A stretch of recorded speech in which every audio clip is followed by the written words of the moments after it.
제 이름은 연희입니다. 저는 교화소 수감동 콘크리트 바닥 위에서 아이를 낳았습니다. 소독약 냄새가 나는 그 바닥 위에서요. 아이가 울었습니다. 7초 동안이요. 그 7초가 제 인생에서 가장 긴 시간이었습니다. 그 이야기를 하려면 임신 7개월에 호송차에 실리던 날로 돌아가야 합니다. 저는 23이었어요. 함경북도 장마당에서 콩나물을 팔던 여자였습니다. 두만강을 건넌 건 어머니 약값 때문이었어요. 그런데 중국에서 잡혔습니다. 호송차 안에서 저보다 배가 더 큰 여자가 한 명 더 있었어요. 그 여자가 울면서 제 손을 잡았습니다. 그 여자가 왜 울고 있었는지 저는 교화소에 도착하고 나서야 알았습니다. 이 이야기 세상에 알려져야 한다고 생각하신다면 구독과 좋아요 한 번씩 부탁드립니다. 이분의 이야기가 어디까지 이어지는지 지금부터 함께 가보겠습니다. 저는 함경북도 회령이라는 작은 마을에서 태어났어요. 마을이라고 하기엔 집이 20채 남짓이었고 길이라고 하기엔 흙바닥에 돌이 박혀 있는 게 전부였습니다. 어머니와 단둘이 살았어요. 아버지는 제가 7살 때 탄광에서 사고가 났고 그 뒤로는 어머니가 저를 키웠습니다. 어머니는 장마당에서 두부를 만들어 팔았어요. 새벽 3시에 일어나 콩을 불리고 5시에 두부를 짜고 6시에 장마당 자리를 잡았습니다. 저는 그 옆에 콩나물을 놓고 팔았어요. 콩나물 한 바가지에 700원이었습니다. 하루에 콩나물을 10바가지 팔면 7,000원이었고 어머니의 두부까지 합치면 15,000원 정도가 됐어요. 그 돈으로 옥수수 쌀을 사고 남은 돈으로 연탄을 샀습니다. 겨울에 연탄이 떨어지면 나무를 주우러 산에 올라갔어요. 1시간을 올라가야 마른 나무가 있었습니다. 그게 우리의 하루였어요. 매일 같은 시간에 일어나고 매일 같은 자리에서 팔고 매일 같은 양의 옥수수죽을 끓여 먹었습니다. 별다를 것도 이상할 것도 없는 하루였어요. 그때는 그게 당연한 줄만 알았습니다. 어머니가 기침을 시작한 건 장마가 끝나갈 무렵이었어요. 처음엔 감기라고 생각했습니다. 그런데 한 달이 지나도 낫지 않았어요. 2달이 지나자 기침에 피가 섞이기 시작했습니다. 병원에 갔습니다. 인민병원이라고 불리는 곳이었는데 의사 선생이 말하길 폐에 구멍이 났다고 했어요. 약이 필요하다고 했습니다. 그 약이 중국산이라고 했어요.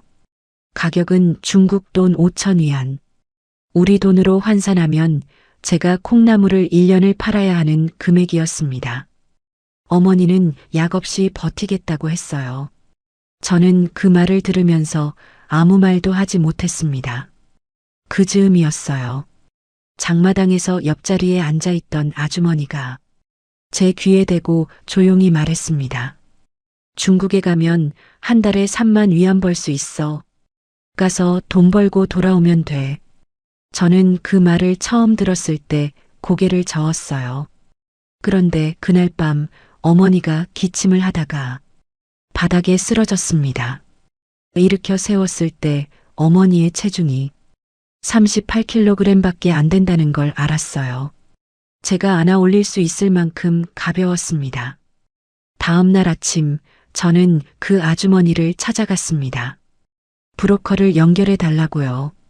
두만강이 보이는 언덕이 마을 끝에 있었어요. 떠나기 전날 저녁 어머니와 그 언덕에 앉았습니다. 어머니는 아무것도 모르셨어요. 저는 강 건너편을 바라봤습니다. 거기가 중국이라는 건 알았지만 그 너머에 뭐가 있는지는 몰랐어요. 브로커가 말한 금액은 중국 돈 3만 위안이었습니다. 저는 그 돈이 얼마인지도 몰랐어요. 떠나던 날 새벽 영하 28도였습니다. 숨을 쉬면 코 안이 얼었어요. 브로커는 40쯤 되어 보이는 남자였는데 입을 꼭 다물고 있었습니다. 말하지 마. 소리 내지 마. 따라와.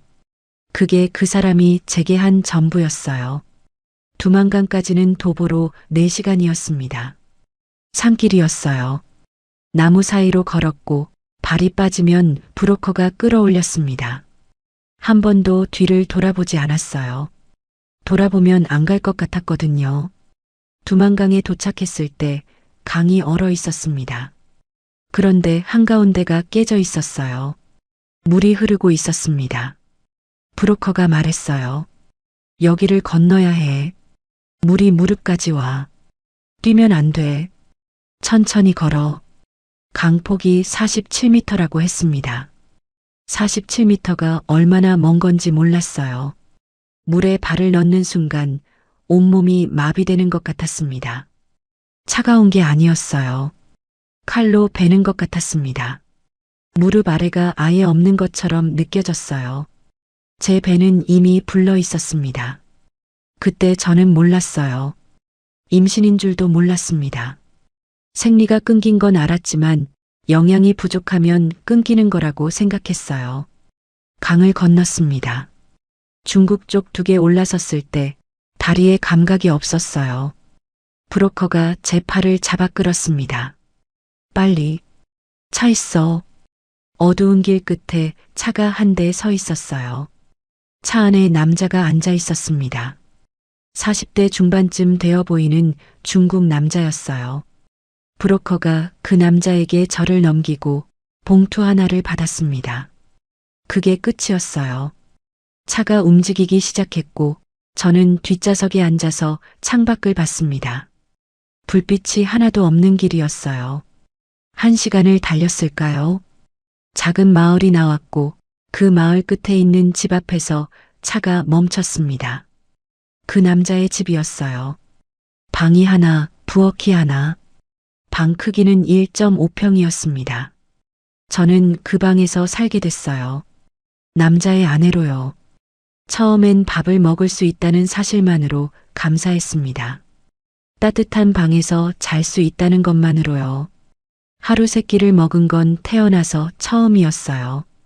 그런데 문이 이상했습니다. 안에서 잠기지 않았어요. 밖에서만 잠겼습니다. 남자가 나갈 때마다 밖에서 자물쇠를 채웠어요. 저는 하루 종일 그 방에 있었습니다.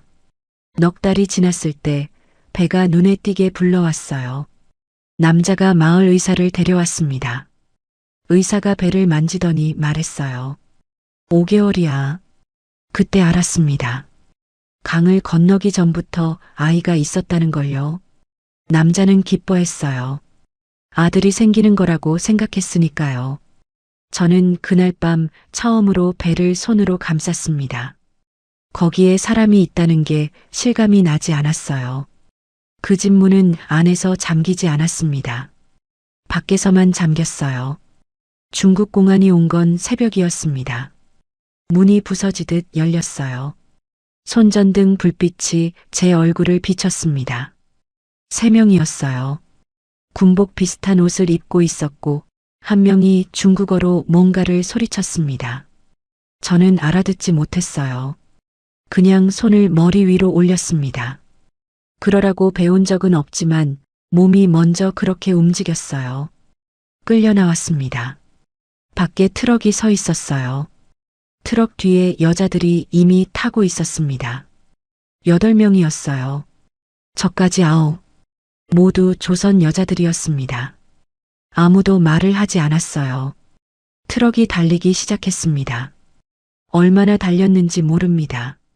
눈을 떴을 때 강이 보였어요. 압록강이었습니다. 다리 위에서 트럭이 멈췄고 반대편에 군인들이 서 있었어요. 조선 군인이었습니다. 인계가 끝났습니다. 저는 다시 조선 땅을 밟았어요. 떠날 때는 두만강이었고 돌아올 때는 압록강이었습니다. 그 두 강 사이에 제 인생이 있었어요. 보이부 예심장이라는 곳에 끌려갔습니다. 콘크리트 방이었어요. 의자가 하나, 책상이 하나, 창문은 없었습니다. 신문관이 앉아 있었어요. 40대쯤 되어 보이는 남자였는데 제 배를 보더니 웃었습니다. 코웃음 같은 거였어요. 그 웃음의 의미를 저는 그때 몰랐습니다. 중국에서 뭘 했느냐?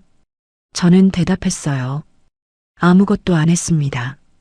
거짓말하지 마라. 진짜 아무것도 안 했습니다. 신문관이 책상을 쳤어요. 그 소리에 뱃속에서 아이가 움직였습니다. 저는 본능적으로 배를 감쌌어요. 신문관이 그걸 보고 또 웃었습니다. 배가 부르니까 잘 먹었나 보다. 그 말이 신문이었는지 모욕이었는지 모르겠어요. 저는 아무 말도 하지 않았습니다. 신문은 사흘 동안 계속됐어요. 같은 질문, 같은 대답. 사흘 동안 밥은 한 번 나왔습니다. 옥수수죽 반 그릇이었어요. 사흘째 되던 날 호송차에 실렸습니다. 교화소로 간다고 했어요. 호송차 안은 어두웠습니다. 철제 벤치가 양쪽에 있었고 여자들이 줄지어 앉아 있었어요. 그때 제 옆에 앉은 여자가 있었습니다. 저보다 배가 더 컸어요. 그 여자가 울고 있었습니다. 소리 없이요. 눈물만 줄줄 흘리고 있었어요. 저는 그 여자의 얼굴을 봤습니다. 30쯤 되어 보였어요. 뼈만 남은 것 같은 얼굴이었는데 배만 유독 컸습니다. 그 여자가 갑자기 자기 옷자락을 찢었어요. 1000조각이었습니다. 손바닥 2개 크기쯤 됐어요. 그걸 제게 건네면서 말했습니다. 배 감싸. 바닥이 차가워. 저는 그 1000조각을 받았어요. 왜 이걸 주는 건지 몰랐습니다. 그 여자는 다시 울기 시작했어요. 호송차가 멈췄습니다. 문이 열렸을 때 콘크리트 담장이 보였어요. 높이가 하늘을 가릴 만큼 높았습니다. 철조망이 위에 감겨 있었고 감시탑에서 불빛이 내려오고 있었어요. 교화소였습니다. 호송차 안에서 저보다 배가 더 큰 여자가 한 명 더 있었습니다. 그 여자는 울고 있었어요. 교화소 철문이 열렸을 때 소독약 냄새가 코를 찔렀습니다. 소독약이라기보다는 석회 같은 냄새였어요. 목이 따가웠습니다. 간수가 앞에서 걸었어요. 군복을 입은 여자였습니다. 나이는 40대쯤 되어 보였어요. 아무 말도 하지 않았습니다. 그냥 걸었어요.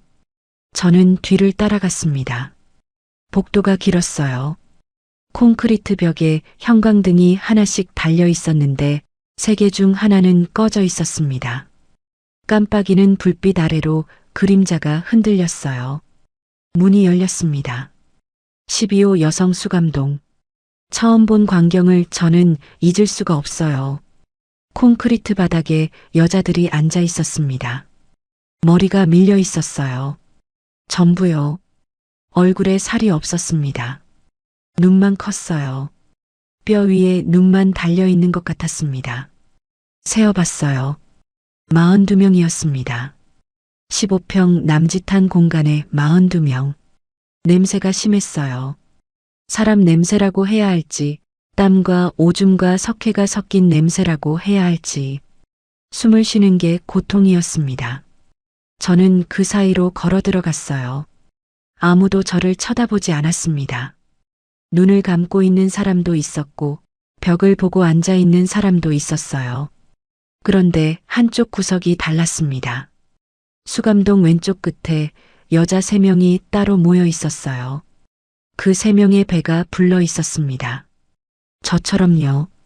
임산부가 저 혼자가 아니었어요. 3명이 더 있었습니다. 그 여자들은 다른 수감자들과 떨어져 앉아 있었어요. 왜 따로 앉아 있는 건지 알 수 없었습니다.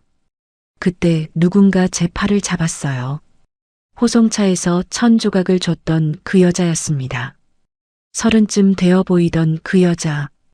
이름이 순옥이라는 걸 그때 알았어요. 순옥 언니가 저를 자기 옆자리로 끌어왔습니다. 그리고 제 귀에 대고 속삭였어요. 여기서 아이를 낳으면 안 돼. 절대로. 저는 그 말의 의미를 몰랐어요. 왜요? 라고 물었습니다. 순옥 언니가 고개를 저었어요. 지금은 말 못해. 나중에. 그날 밤이었습니다. 수감동 불이 꺼지고 간수가 철문을 잠그고 나간 뒤 순옥 언니가 왼쪽 구석에 임산부 3명을 가리켰어요. 저 중에 한 명이 다음 주면 나아. 저는 그래서 어쩌냐는 표정을 지었습니다. 순옥 언니가 말했어요. 나으면 데려가. 누가요? 간수가. 어디로요? 순옥 언니가 대답하지 않았습니다. 그냥 복도 끝을 바라봤어요. 어두운 복도 저쪽 끝에 문이 하나 있었습니다. 항상 잠겨 있는 문이었어요. 다음 날 아침이었습니다. 기상 사이렌이 울리고 자아 비판이 끝나고 일과가 시작됐어요. 저는 배가 부른 여자 3명을 찾았습니다. 2명이었어요. 3명이 아니라요. 1명이 사라져 있었습니다. 순옥 언니에게 물었어요. 그 여자 어디 갔어요? 순옥 언니가 대답했습니다. 모르는 게 나아. 그런데 그것보다 더 충격적인 일이 있었습니다. 사라진 여자의 자리에 핏자국이 남아 있었어요. 누군가가 물로 닦은 흔적이 있었지만 콘크리트에 스며든 자국은 지워지지 않았습니다. 저는 그때까지 진짜 이유를 몰랐던 겁니다. 교화소의 하루는 이랬습니다. 새벽 5시에 사이렌이 울려요. 기상입니다. 일어나서 자기 자리 앞에 줄을 서야 합니다. 3분 안에요. 3분이 넘으면 벌을 받았어요. 벌은 간단했습니다. 그날 배급을 못 받는 거예요. 기상 후 자아 비판이 있었어요. 돌아가면서 자기가 어떤 죄를 지었는지 말하는 겁니다. 저는 위대한 조국을 배반하고 중국으로 도주한 죄인입니다. 매일 같은 말을 반복해야 했어요. 한 글자라도 틀리면 처음부터 다시 했습니다. 자아 비판이 끝나면 노동이 시작됐어요. 여성 수감동의 노동은 주로 벽돌 운반이었습니다. 교화소 뒤편에 건설 현장이 있었어요. 벽돌 한 장 무게가 2.7kg이었습니다. 한 번에 6장씩 날라야 했어요. 하루에 왕복 120번. 저는 임산부라는 이유로 노동이 면제됐습니다. 대신 수감동 청소를 맡았어요. 화장실이라고 부르는 양동이가 하나 있었습니다. 42명이 그 양동이 하나를 같이 썼어요. 저는 그 양동이를 비우고 닦는 일을 했습니다. 배급은 하루에 한 번이었어요. 옥수수죽 180지, 숟가락 3번이면 끝나는 양이었습니다. 그걸 하루 종일 기다렸어요. 순옥 언니는 자기 몫의 절반을 제게 줬습니다. 180지의 절반이면 90지. 그 90지 없었으면 저는 쓰러졌을 거예요.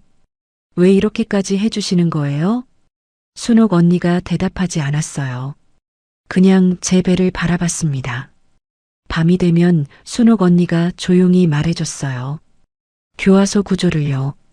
어디에 간수실이 있고 어디에 의무실이 있고 복도가 어떻게 이어져 있는지 이걸 왜 알아야 하는 거예요? 순옥 언니가 웃었어요. 웃음이라기보다 입꼬리가 살짝 올라간 거였습니다. 나중에 알게 돼. 그 밤 순옥 언니가 청소 중에 주웠다며 뭔가를 제 손에 쥐어줬어요. 작고 뾰족한 금속 조각이었습니다. 못인지 핀인지 모를 것이었어요. 이걸 갖고 있어. 나중에 필요해. 저는 무슨 용도인지 몰랐습니다. 그냥 옷 안쪽에 숨겼어요. 그리고 또 하나. 의무실 쪽 복도를 청소하러 갔을 때 여자 간수 1명과 눈이 마주쳤어요. 다른 간수들과 달리 저를 때리지 않았습니다. 그냥 한번 바라보고 지나갔어요. 그 사람이 누군지는 나중에 알게 됩니다. 밤마다 저는 천조각을 꺼냈어요. 순옥 언니가 호송차에서 건넨 그 천조각이요. 배를 감싸면서 아이에게 속삭였습니다. 소리를 내지 않고 입모양만으로요. 기다려. 엄마가 지킬게. 바닥이 차가웠습니다. 콘크리트가 등을 통해 열을 빼앗아 갔어요. 천조각 한 장이 전부였습니다. 그게 제가 아이에게 해줄 수 있는 전부였어요. 순옥이가 마지막에 제 이야기를 했대요. 그 말을 전해 들은 건 한참 뒤의 일이었습니다. 순옥 언니가 자기 이야기를 한 건 수감동에 온 지 열흘쯤 되던 밤이었어요. 불이 꺼지고 간수가 나간 뒤 순옥 언니가 제 옆으로 바짝 붙어 앉았습니다. 숨소리만 겨우 들릴 정도로 작은 목소리였어요. 나도 중국에서 잡혀왔어. 순옥 언니도 브로커를 따라 두만강을 건넜대요. 중국 남자한테 팔려가서 살았고 아이를 가졌고 공안에 잡혀서 넘겨졌다고 했습니다. 저와 똑같은 이야기였어요. 그래서 여기 온 거예요? 응. 언니도 여기서 아이를 낳았어요? 순옥 언니가 한참 동안 말이 없었습니다. 그 침묵이 대답이었어요. 낳았어. 그 아이는요? 가져갔어. 누가요? 간수가. 어디로요? 순옥 언니가 복도 끝을 바라봤습니다. 항상 잠겨 있는 그 문 쪽이요. 낳고 나서 30분도 안 됐어. 간수가 들어왔어. 아이를 감싸고 있는데 그냥 빼앗아 갔어. 담요째로. 저항하면 때렸어. 나는 맞았어. 3번. 순옥 언니의 목소리가 떨리기 시작했어요. 아이가 울었어. 복도로 나가면서 울었어. 울음소리가 점점 멀어졌어. 복도 끝까지. 그리고 문이 닫혔어. 잠겼어. 저는 숨을 쉴 수가 없었어요. 그 다음은요? 울음소리가 들렸어. 새벽 2시쯤이었을 거야. 복도 끝에서 1시간 정도 들렸어. 그리고 안 들렸어. 순옥 언니가 제 손을 잡았어요. 차가웠습니다. 뼈만 느껴질 정도로 마른 손이었어요. 나는 3년 동안 여기 있어. 매일 그 문을 봐. 내 아이가 어디로 갔는지 알고 싶어서. 그래서 안 나가. 나갈 수 있었어. 형기 끝났어. 근데 안 나갔어. 저는 이해하지 못했어요. 형기가 끝났는데 왜 안 나가세요? 내 아이가 어디 있는지 모르는데. 어떻게 나가? 순옥 언니가 울었습니다. 소리 없이요.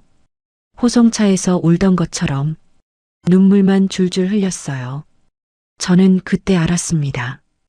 호송차에서 순옥 언니가 왜 울고 있었는지. 제 배를 보고 울었던 거예요. 자기와 같은 일이 또 벌어질 거라는 걸 알았으니까요. 그 문 뒤에 뭐가 있는 거예요? 순옥 언니가 고개를 저었어요. 열어본 적 없어. 항상 잠겨 있으니까. 열쇠는요? 간수실 벽에 걸려 있어. 3번째 못에. 작은 열쇠야.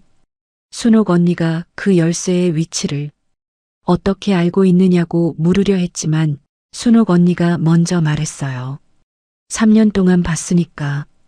그날 밤이 지나고 저는 매일 복도 끝 그 문을 바라봤습니다. 잠겨 있는 문, 녹이 쓴 자물쇠, 그 안에 순옥 언니의 아이가 있었는지 아니면 다른 것이 있었는지 저는 아직 몰랐어요. 순옥 언니가 말했습니다. 넌 여기서 절대 나오면 안 돼. 방법이 있어. 그 방법이 뭔지 듣기도 전에 간수가 들어왔습니다. 수감동에 온 지 1달째 되던 날이었어요. 아침 자아비판이 끝나고 노동 배치가 끝난 뒤 간수가 제 이름을 불렀습니다. 연희, 의무실. 심장이 멈추는 것 같았어요. 순옥 언니가 제 손을 꽉 잡았습니다. 손톱이 파고들 정도로요. 시키는 대로만 해. 순옥 언니가 귀에 대고 말했어요. 만약에 눕히려고 하면 배가 아프다고 해. 진통이 온다고. 아직 아닌 거 알아. 근데 그렇게 해. 저는 고개를 끄덕이고 간수를 따라갔습니다. 복도를 걸었어요. 의무실은 수감동에서 2개의 문을 지나야 했습니다. 철문, 그리고 나무문. 나무문을 열었을 때 소독약 냄새가 눈을 찔렀습니다.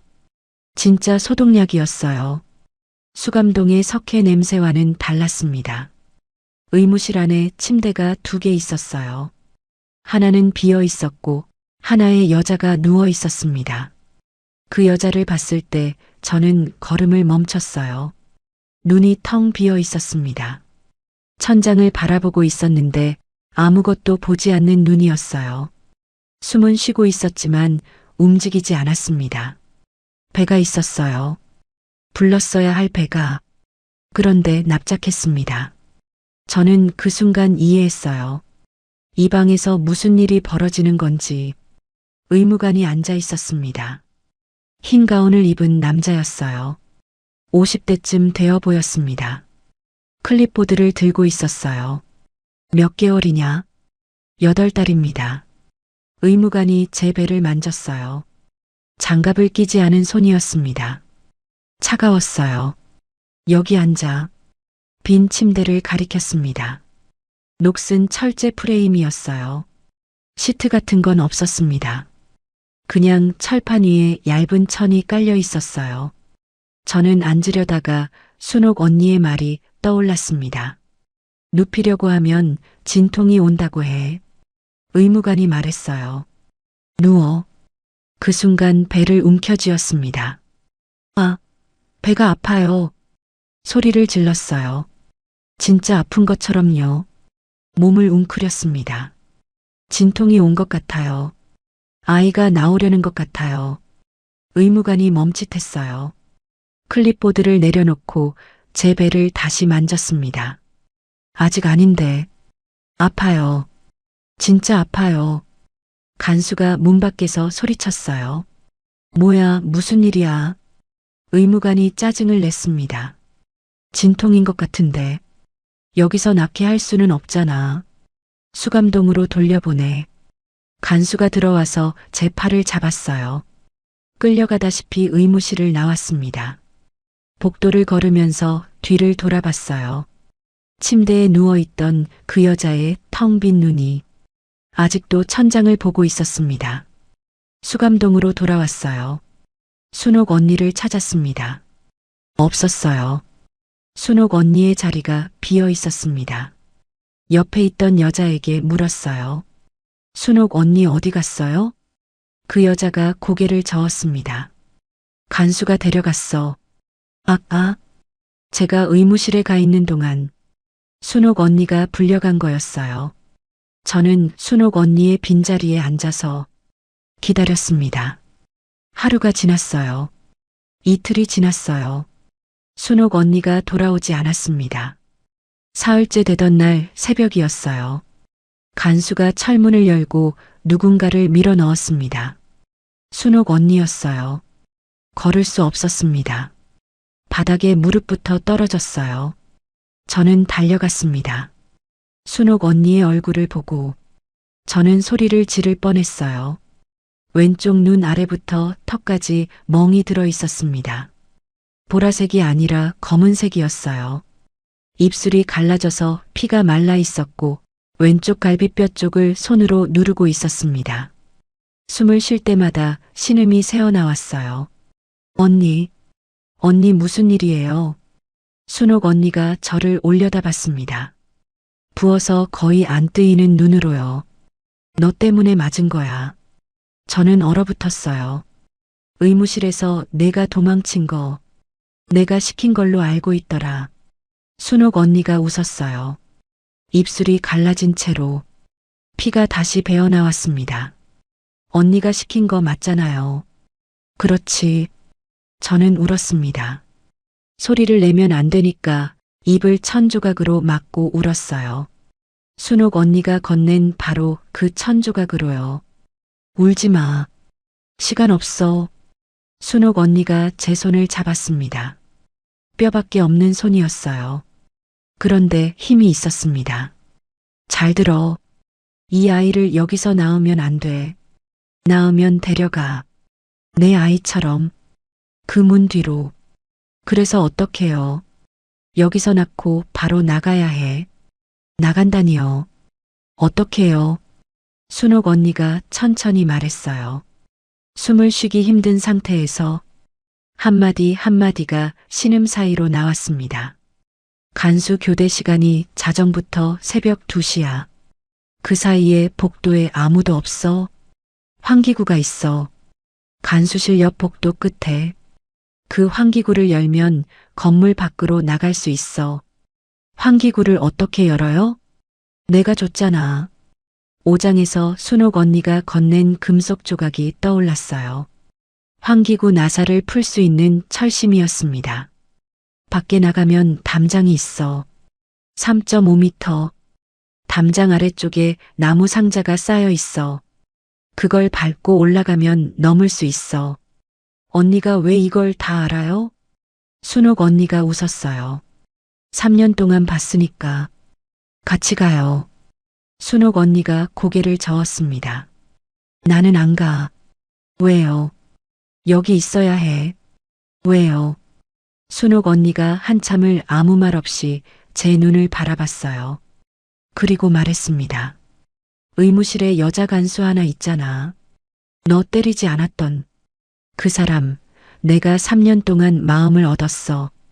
그 사람이 도와줄 거야. 환기구 쪽 복도 불을 꺼줄 거야.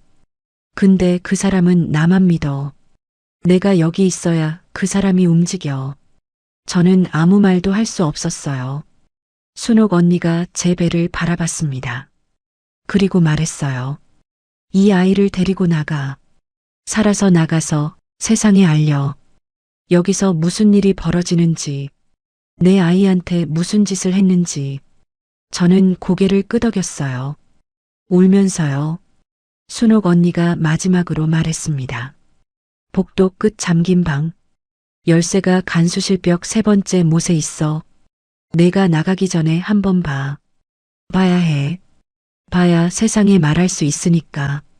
저는 그날 밤 순옥 언니 옆에서 잠들지 못했어요. 순옥 언니가 복도 끝 잠긴 방의 열쇠가 어디 있는지 알려줬습니다. 그 열쇠를 어떻게 알고 있었는지 저는 묻지 못했어요. 순옥 언니가 알려준 대로 했습니다. 새벽 청소 시간이었어요. 임산부는 노동 대신 수감동 청소를 했으니까 복도로 나갈 수 있었습니다. 간수실 앞을 지날 때 심장이 터질 것 같았어요. 안에 간수가 있는지 없는지 모르는 채로 벽을 흘끔 봤습니다. 3번째 못. 거기에 작은 열쇠가 걸려 있었어요. 다른 열쇠들과 함께 묶여 있었습니다. 손이 떨렸어요. 양동이를 든 척하면서 지나갔습니다. 그리고 돌아올 때 열쇠를 집었어요. 0.5초도 안 걸렸을 거예요. 손에 쥔 열쇠가 얼음처럼 차가웠습니다. 복도 끝까지 걸었어요. 12m. 그 12m가 100m처럼 느껴졌습니다. 문 앞에 섰어요. 녹슨 철문이었습니다. 자물쇠에 열쇠를 넣었어요. 돌렸습니다. 찰칵 소리가 났어요. 문을 밀었습니다. 안이 어두웠어요. 천장에 전구가 하나 있었는데 꺼져 있었습니다. 복도에서 들어오는 빛으로 겨우 보였어요. 방 크기는 2평쯤 됐어요. 바닥에 뭔가가 있었습니다. 천으로 덮인 것들이었어요. 작았습니다. 한 뼘, 2뼘 크기의 것들이 나란히 놓여 있었어요. 하나, 둘, 셋. 세어봤습니다. 7개였어요. 냄새가 났어요. 석회 냄새. 수감동에서 나던 그 냄새가 여기서 가장 짙었습니다. 석회를 뿌려놓은 거였어요.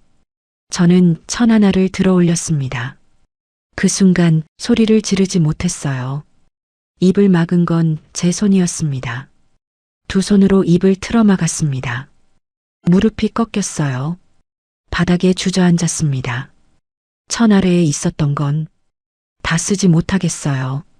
지금도 말하기 어렵습니다. 그냥 이것만 말씀드릴게요. 그 방에 있었던 7개는 전부 이 교화소에서 태어난 아이들이었습니다. 순옥 언니의 아이도 거기 있었는지는 저는 모릅니다. 순옥 언니가 낳은 게 3년 전이니까요. 3년 전 것은 없었을 수도 있어요. 저는 그 방에서 나왔습니다. 문을 닫았어요. 자물쇠를 잠갔습니다. 열쇠를 제자리에 돌려놓았어요. 복도를 걸어서 수감동으로 돌아왔습니다. 순옥 언니가 제 얼굴을 보더니 아무것도 묻지 않았어요. 제 얼굴이 다 말하고 있었을 거예요. 저는 그날 밤 천조각을 꺼냈습니다. 배를 감싸면서 처음으로 소리를 내어 말했어요. 아주 작은 소리로. 너는 여기서 끝나지 않아. 그 방에서 나오면서 저는 한 가지를 결심했습니다. 이 아이를 여기서 낳지 않겠다고. 아니, 정확히는 여기서 낳더라도 이 아이를 절대 그 방에 보내지 않겠다고. 순옥 언니와 저는 매일 밤 계획을 세웠어요. 불이 꺼지고 간수가 나간 뒤 이불 속에서 속삭이듯 말했습니다. 순옥 언니는 3년 동안 이 교화소의 모든 것을 외우고 있었어요. 간수 교대 시간. 자정 12시에 야간 근무 간수가 교대합니다. 교대하는데 걸리는 시간이 15분이에요. 그 15분 동안 복도에 아무도 없어요. 진짜로 아무도요. 환기구 위치. 간수실 옆 복도 끝에 벽에 붙어 있어요. 철제 덮개가 나사 4개로 고정되어 있습니다. 그 나사를 풀면 안으로 들어갈 수 있어요. 환기구 폭은 40cm.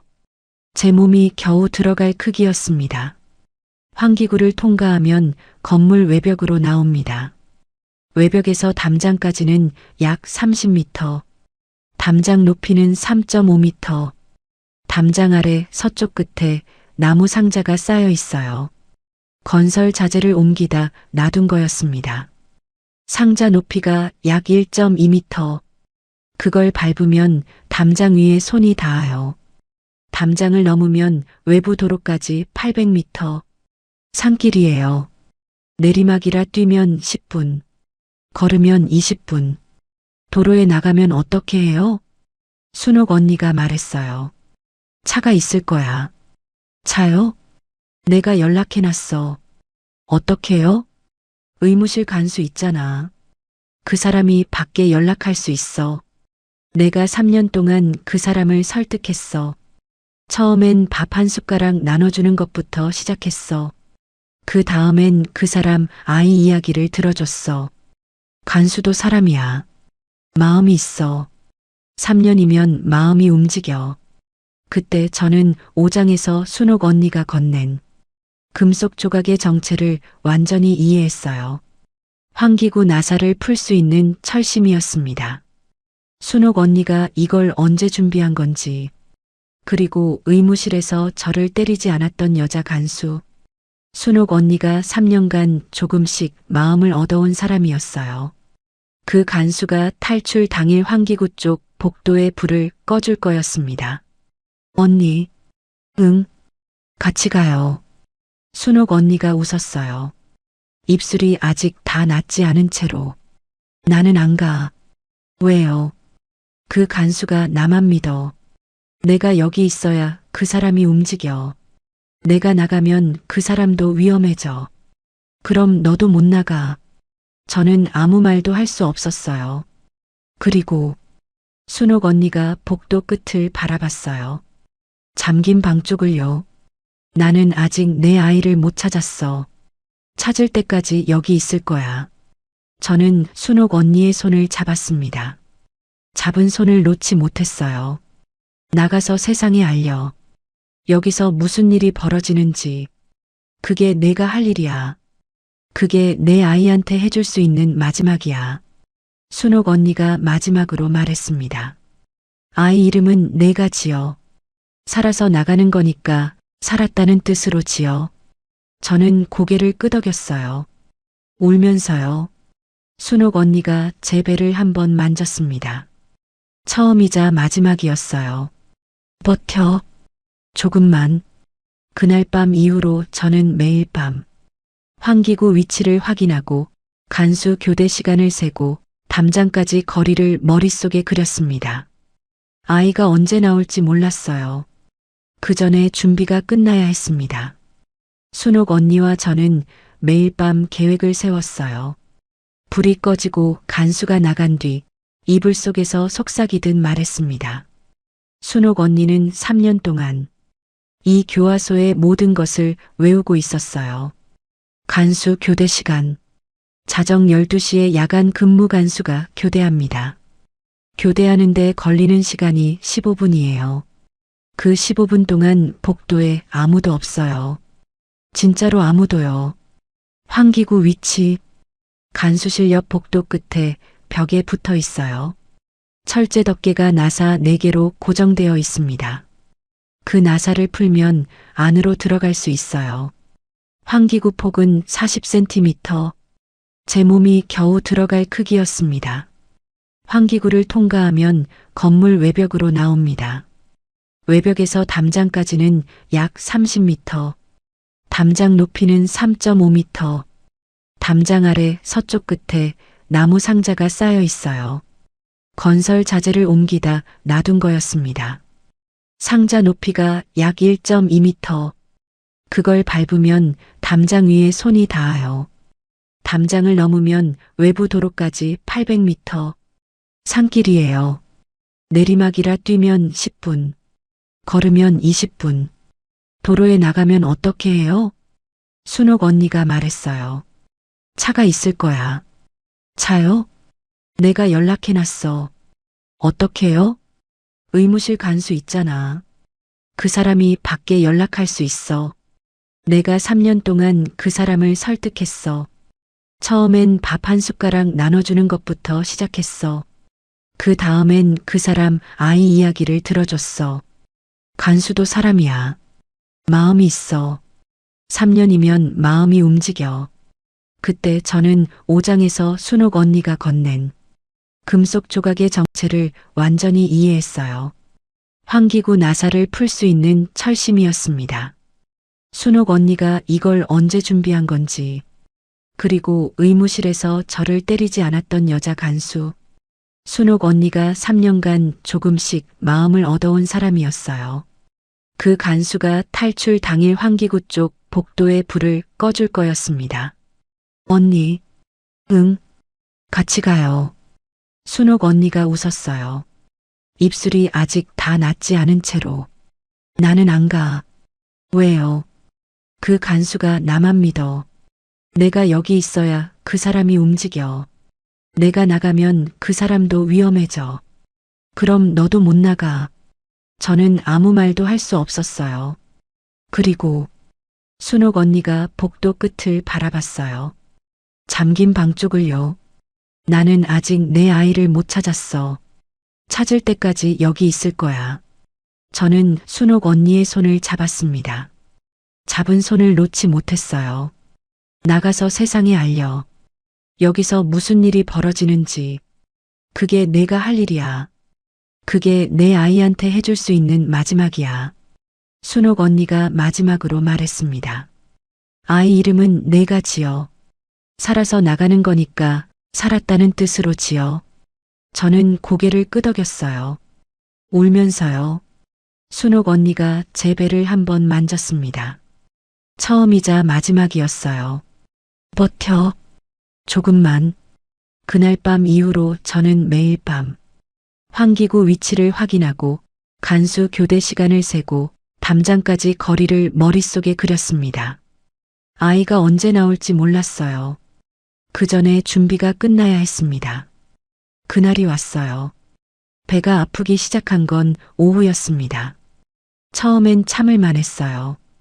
허리가 당기는 정도였거든요. 그런데 저녁이 되자 통증이 바뀌었습니다. 허리가 아닌 게 아니라 몸 안쪽에서 뭔가가 내려누르는 느낌이었어요. 순옥 언니가 제 얼굴을 보더니 말했습니다. 시작됐어. 밤을 기다려야 했어요. 간수 교대는 자정이었으니까요. 저녁 6시부터 자정까지 6시간. 그 6시간을 버텨야 했습니다. 통증이 올 때마다 이를 악물었어요. 소리를 내면 간수가 옴. 계속. 이어서 계속합니다. 소리를 내면 간수가 올 거였어요. 간수가 오면 의무실로 끌려가는 거였습니다.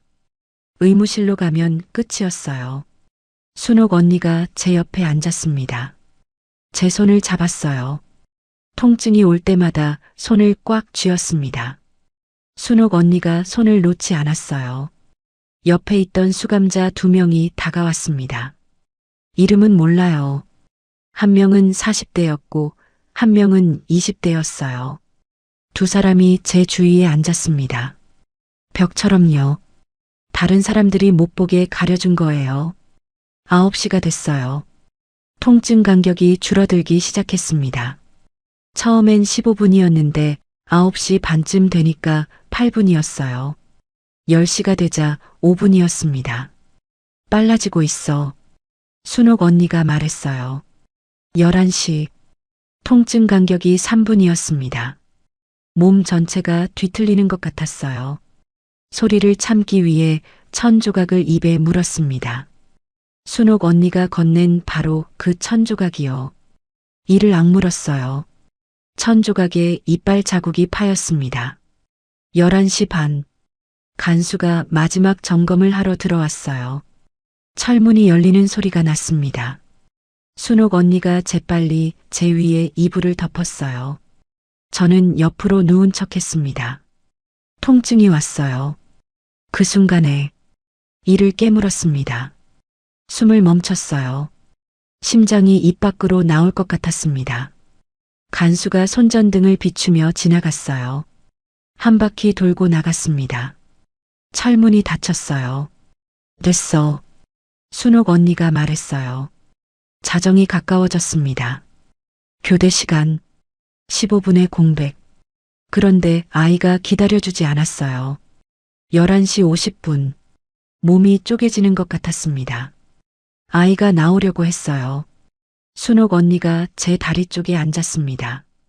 두 여자가 양옆에서 제 어깨를 잡았어요. 소리 내면 안 돼. 절대로. 저는 천조각을 입에 깊이 물었어요. 눈물이 터져 나왔습니다. 아픈 게 아니라 무서웠어요. 이 아이가 울면 끝이라는 걸 알았으니까요. 자정이 됐습니다.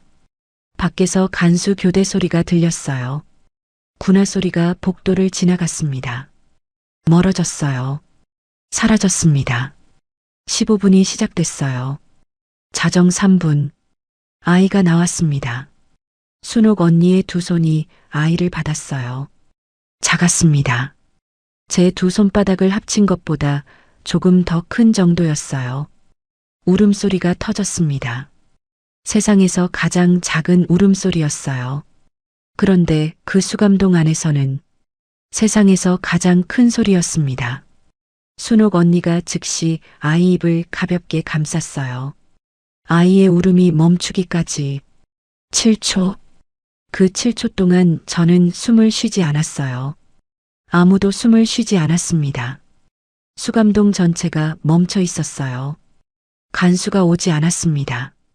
순옥 언니가 아이를 제 가슴 위에 올려놓았어요. 따뜻했습니다. 젖은 채로 따뜻했어요. 저는 천조각으로 아이를 감쌌습니다. 호송차에서 순옥 언니가 건넨 그 천조각으로요. 배 감싸. 바닥이 차가워. 그때 순옥 언니가 한 말이 이걸 위한 거였어요. 아이 체중은 나중에 알았습니다. 2.1kg이었어요. 자정 5분. 순옥 언니가 말했어요. 10분 남았어. 준비해. 저는 일어났습니다. 출산 직후의 몸으로요. 다리가 후들거렸어요. 피가 아직 멈추지 않았습니다. 아이를 가슴에 안았어요. 천조각으로 감싼 2.1kg의 아이를요. 자정이 됐습니다. 간수 교대가 시작됐어요. 순옥 언니가 고개를 끄덕였습니다. 순옥 언니가 수감동 철문을 열었어요. 안에서 열리지 않는 문이었습니다. 그런데 열렸어요. 순옥 언니가 3년 동안 준비한 것 중 하나였습니다. 철문 잠금 장치의 볼트가 녹슬어 있었어요. 순옥 언니가 매일 청소할 때 그 볼트를 조금씩 갈았대요. 3년이면 철도 닳는다고 했습니다. 복도로 나왔어요. 어두웠습니다. 형광등이 꺼져 있었어요. 의무실 쪽 여자 간수가 불을 꺼준 거였습니다. 순옥 언니의 말대로요. 저는 아이를 왼쪽 가슴에 안고 오른쪽 손으로 벽을 짚으며 걸었습니다. 발소리를 내면 안 됐어요. 맨발이었습니다. 콘크리트가 발바닥을 베는 것 같았어요. 환기구가 보였습니다. 벽에 붙어 있는 철제 덮개, 나사 4개, 주머니에서 철심을 꺼냈어요. 순옥 언니가 준 그 금속 조각이요. 손이 떨렸습니다. 첫 번째 나사, 풀렸어요. 두 번째, 세 번째, 네 번째 나사가 돌아가지 않았습니다. 녹이 슬어 있었어요. 힘을 줬습니다. 철심이 손가락에 파고들었어요. 피가 났습니다. 그래도 밀었어요. 찰칵 풀렸습니다. 덮개를 열었어요. 환기구 안이 보였습니다. 폭 40cm, 제 어깨가 겨우 들어갈 크기였어요. 아이를 먼저 밀어 넣었습니다. 천조각으로 감싼 아이를 두 손으로 조심스럽게 환기구 안에 놓았어요. 아이가 꿈틀거렸습니다. 울지 않았어요. 제가 들어갔습니다. 어깨가 철판에 긁혔어요. 출산 직후라 몸 전체가 비명을 질렀습니다. 배 쪽에서 뭔가가 찢어지는 느낌이었어요. 그래도 밀었습니다. 한 손으로 아이를 앞으로 밀고 다른 한 손과 무릎으로 기었어요. 환기구 안은 완전한 어둠이었습니다. 앞이 보이지 않았어요. 손으로 더듬으면서 갔습니다. 5m쯤 갔을 때 뒤에서 소리가 났어요. 고함이었습니다. 누군가가 빈자리를 발견한 거예요. 수감동에서 제가 사라진 걸 안 거였습니다. 심장이 멈추는 것 같았어요. 뒤에서 순옥 언니의 목소리가 들렸습니다. 환기구 밖에서요. 멀리서 들리는 소리였어요. 멈추지 마. 순옥 언니가 간수들의 주의를 끌고 있었습니다. 제가 아니라 자기 쪽으로 시선을 돌리려고. 저는 기었어요. 멈추지 않았습니다. 환기구 끝에 빛이 보였어요. 바퀴였습니다. 철제 덮개가 안쪽에서 밀면 열리는 구조였어요. 밀었습니다. 밤 공기가 얼굴을 때렸어요. 영하의 공기였습니다. 아이를 끌어안았어요. 건물 외벽에 나왔습니다. 눈이 쌓여 있었어요. 맨발에 눈이 닿는 순간 감각이 사라졌습니다. 담장이 보였어요. 30m 앞, 3.5m 높이의 콘크리트 담장. 뛰었습니다. 출산 직후의 몸으로 피가 다리를 타고 흘렀어요. 느낄 수 없었습니다. 아이만 안고 있으면 됐어요. 담장 아래에 도착했을 때 누군가가 서 있었습니다. 여자 간수였어요. 의무실 쪽 복도에서 저를 때리지 않았던 그 사람. 순옥 언니가 3년 동안 마음을 얻었던 바로 그 사람. 간수 복장이 아니었습니다. 검은 옷을 입고 있었어요. 얼굴이 하였습니다. 두려운 표정이었어요. 그 여자가 말없이 담장 아래를 가리켰습니다. 나무 상자가 쌓여 있었어요. 3개가 포개져 있었습니다. 높이 약 1.2m. 올라가. 그 여자의 목소리가 떨리고 있었어요. 저는 상자 위에 올라섰습니다. 한 손으로 아이를 안고 한 손으로 담장 윗부분을 잡았어요. 콘크리트가 거칠었습니다. 손바닥 피부가 벗겨졌어요. 담장 위에 올라섰을 때 교화소 전체가 보였어요. 건물들, 감시탑, 복도의 불빛. 그 순간 사이렌이 울렸습니다. 교화소 전체예요. 붉은 빛이 감시탑에서 돌기 시작했어요. 사이렌 소리가 귀를 찢었습니다. 발견된 거였어요. 담장 반대편을 내려다봤습니다. 3.5m 아래 눈밭이 보였어요. 어두웠습니다. 아이를 안고 뛰어내려야 했어요. 3.5m. 출산한 지 30분도 안 된 몸으로 팔에 2.1kg의 아이를 안은 채로 뛰어내리면 아이가 다칠 수 있었어요. 뛰어내리지 않으면 잡히는 거였습니다. 잡히면 아이를 빼앗기는 거예요. 그 방으로 보내는 거였습니다. 복도 끝 잠긴 방. 저는 아이를 가슴에 최대한 밀착시켰어요. 천조각으로 감싼 아이를 두 팔로 감싸 안았습니다. 등이 아래로 가도록 몸을 돌렸어요. 뛰어내렸습니다. 착지한 순간 왼쪽 발목에서 소리가 났어요. 뚝 하는 소리. 통증이 발목에서 무릎까지 치고 올라왔습니다. 비명을 참았어요. 이를 악물었습니다. 아이를 확인했어요. 울지 않았습니다. 숨을 쉬고 있었어요. 따뜻했습니다. 일어서려 했어요. 왼쪽 발목에 체중을 실은 순간 몸이 꺾였습니다. 부러진 거였어요. 일어설 수 없었습니다. 사이렌이 계속 울렸어요. 감시탑에서 서치라이트가 돌기 시작했습니다. 빛이 담장을 따라 움직였어요. 저는 기었습니다.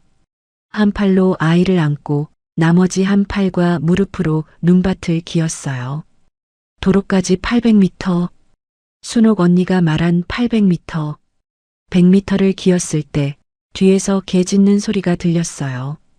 군견이었습니다. 교화소 정문 쪽에서 나오고 있었어요. 200m, 군화 소리가 들리기 시작했습니다. 여러 명이었어요. 300m, 서치라이트 빛이 제 옆을 지나갔습니다. 납작 엎드렸어요. 아이를 몸 아래에 넣었습니다. 빛이 지나갔어요. 다시 기었습니다. 400m, 개 짖는 소리가 가까워졌어요. 200m쯤 뒤에 있는 것 같았습니다. 500m, 도로가 보이기 시작했어요. 어둠 속에 길이 보였습니다. 아이가 울기 시작했어요. 작은 울음이었지만 이 정막 속에서는 비명이나 다름없었습니다. 저는 아이를 가슴에 더 밀착시키고 천조각으로 입 주위를 감쌌어요. 순옥 언니가 7초 만에 멈추게 했던 그 방법으로요. 3초, 5초, 7초, 멈추지 않았어요. 10초, 12초, 기어가면서 아이를 흔들었습니다. 가슴에 대고 심장 소리를 들려줬어요. 15초 만에 울음이 멈췄습니다. 뒤에서 총소리가 울렸어요. 세 발, 탕, 탕, 탕, 눈밭에 뭔가가 튀었습니다. 제 옆이었어요. 5m쯤 빗나간 거였습니다. 저는 멈추지 않았어요. 700m를 기었을 때 도로가 바로 앞에 보였어요. 눈밭이 끝나고 흘길이 시작되는 지점이었습니다. 뒤를 돌아봤어요. 교화소 건물에서 불빛들이 움직이고 있었습니다. 손전등이었어요. 대여섯 개, 개 짖는 소리도 가까워졌어요. 100m쯤 왼쪽 발목은 이미 감각이 없었습니다. 부러진 뼈가 살을 뚫고 나온 건지 피가 눈 위에 자국을 남기고 있었어요.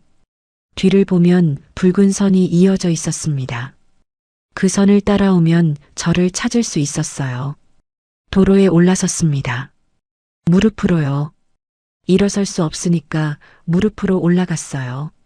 도로 끝에 뭔가가 보였습니다. 트럭이었어요. 짐칸이 달린 작은 트럭. 헤드라이트가 켜져 있었습니다. 30m 앞이었어요. 기었습니다. 아이를 왼쪽 팔에 안고 오른쪽 팔꿈치로 아스팔트를 짚으며 기었어요. 팔꿈치 피부가 벗겨졌습니다. 느끼지 못했어요. 20m, 트럭 문이 열렸습니다. 안에서 사람이 내렸어요. 남자였습니다. 뛰어오지 않았어요. 조심스럽게 걸어왔습니다. 주위를 살피면서요. 10m, 그 남자가 제 앞에 섰어요. 순옥이가 보냈어? 저는 고개를 끄덕였습니다. 말을 할 수 없었어요. 숨을 쉬는 것만으로 온 힘을 쓰고 있었거든요. 그 남자가 허리를 숙여 제 팔을 잡았어요. 일으켜 세우려 했지만 저는 서지 못했습니다. 발목이요. 남자가 저를 안아 올렸어요. 아이까지요. 트럭 뒷좌석에 눕혔습니다. 시동이 걸렸어요. 트럭이 움직이기 시작했습니다. 뒤에서 총소리가 또 울렸어요. 두 발. 트럭 짐칸에 뭔가가 부딪히는 소리가 났습니다. 금속 소리였어요. 남자가 엑셀을 밟았습니다. 트럭이 흔들리면서 달렸어요. 비포장 도로였습니다. 저는 뒷좌석에 누워서 아이를 안고 있었어요. 천장을 보고 있었습니다. 트럭 천장에 금이 가 있었어요. 그 금을 보면서 생각했습니다. 순옥 언니. 순옥 언니는 지금 어디에 있을까? 간수들에게 잡혔을까? 또 맞고 있을까? 아니면 저는 돌아가지 못했어요. 돌아갈 수 없었어요. 아이가 있으니까. 이 아이를 데리고 나가야 했으니까. 순옥 언니가 그렇게 하라고 했으니까. 아이를 내려다봤습니다. 천조각이 핏빛으로 젖어 있었어요. 제 피인지 아이의 피인지 모르겠어요. 아이는 눈을 감고 있었습니다. 숨을 쉬고 있었어요. 작은 주먹을 쥐고 있었습니다. 트럭이 달렸어요. 얼마나 달렸는지 모르겠습니다. 어느 순간 제 눈이 감겼어요. 마지막으로 느낀 건 아이의 체온이었습니다. 의식을 잃었습니다. 눈을 떴을 때 하얀 천장이 보였어요. 형광등이 아니었습니다. 부드러운 빛이었어요. 왼쪽을 보니 창문이 있었습니다. 햇빛이 들어오고 있었어요. 커튼이 바람에 살짝 흔들렸습니다. 오른쪽을 보니 기계가 있었어요. 초록색 불빛이 깜빡이고 있었습니다. 삑, 삑 하는 소리가 규칙적으로 나고 있었어요. 병원이었습니다. 움직이려 했어요. 몸 전체가 아팠습니다. 왼쪽 발목이 깁스로 감겨 있었어요. 오른쪽 팔꿈치에 거즈가 붙어 있었습니다. 그리고 배가 비어 있었어요. 아이가 없었습니다. 소리를 질렀어요. 아이, 제 아이 어디 있어요? 간호사가 달려왔습니다. 한국말을 했어요. 한국 사람이었습니다. 괜찮아요. 아기 있어요. 여기 있어요. 옆에 투명한 상자가 있었어요. 인큐베이터라고 하더군요. 그 안에 아이가 있었습니다. 작았어요. 세상에서 가장 작은 사람이었습니다. 눈을 감고 있었고 주먹을 쥐고 있었어요. 트럭에서 마지막으로 봤던 그 모습 그대로 숨을 쉬고 있었습니다. 저는 그때 울었어요. 교화소에서 한 번도 울지 않았습니다. 소리를 내면 안 됐으니까요. 환기구에서도 울지 않았어요. 담장에서 뛰어내릴 때도 800m를 기어갈 때도 총소리가 날 때도요. 그런데 그 깨끗한 병원에서 아이가 숨을 쉬고 있는 걸 보고 저는 울었습니다. 멈출 수가 없었어요. 나중에 알았어요. 트럭을 몰던 남자가 브로커였다는 걸요. 순옥 언니가 여자 간수를 통해 중국 쪽 브로커에게 연락했대요. 그 브로커가 저를 중국에서 다시 한국으로 넘겨준 거였습니다. 한국에 도착하기까지 열흘이 걸렸어요. 그 열흘 동안 어떻게 왔는지는 아직도 정확히 기억나지 않아요. 의식이 오락가락했으니까요. 병원에서 아이의 체중을 재줬어요. 2.1kg이었습니다. 정상 신생아 체중의 절반이 조금 넘는 거라고 했어요. 3주 뒤에 다시 재줬어요. 2.8kg이었습니다. 한 달 뒤 3.2kg, 두 달 뒤 3.8kg, 3.8kg이 된 날 저는 또 울었어요.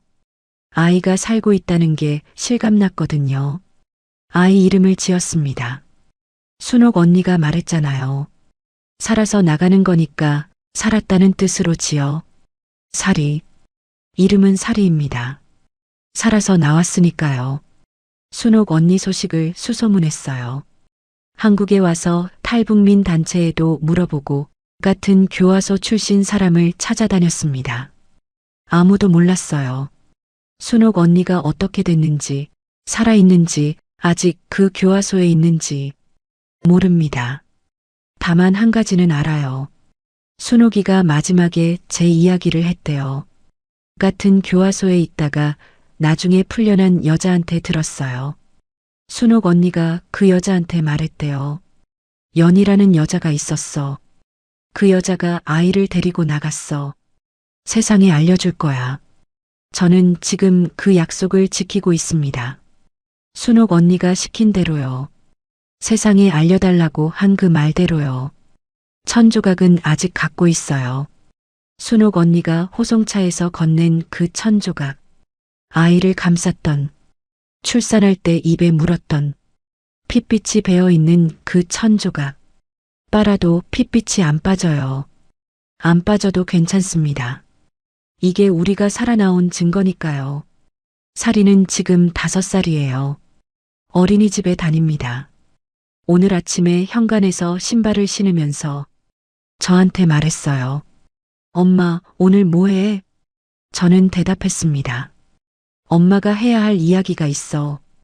이 이야기 세상에 알려져야 한다고 생각하신다면 구독과 좋아요 한 번씩 부탁드립니다.